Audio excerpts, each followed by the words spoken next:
AITA for telling my friend to go to a food bank. I have a friend, let's call her Sally, who has been going through some tough times. Sally split from her boyfriend last year when she caught him cheating. They had been together for over 2 decades, and he was very wealthy. Sally was a homemaker while they were together, and when they split, she was left with literally nothing. Since the split, she has been relying on the kindness of friends to get by. She has mostly been staying with one friend in particular, but lots of her friends have been pitching in to help meet her needs. Currently, she is attempting to support herself by trying to find work as a freelance artist, which she refers to as hustling. Most of the money she makes immediately goes back into art supplies. I live in a different state from her currently, and am barely scraping by myself with a child to care for, so I have not been able to help her financially.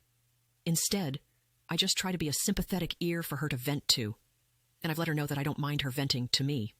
It is also important to note that when she was with her ex, they would often help their friends make ends meet financially. She has helped me and my family more than once. Yesterday, we were talking on the phone, and she mentioned that she couldn't afford food. She said that for the past few days, she's barely eaten anything, and she doesn't want to ask the friend she is staying with for food, because she feels like that friend is already doing too much. I mentioned that she should try looking into some local food banks in her area, and she became extremely offended. She said, "You'd just think that with all the people I've helped over the years that I wouldn't have to turn to that. It's embarrassing." I told her that I wish I could help her myself, but that I only have $100 until next payday, and I have to put my child first. I offered to help her by doing some Googling for her about her options, but she insisted that taking food from a charity was embarrassing and unacceptable. I reminded her that everyone goes through difficult times, and it's not embarrassing to ask for help.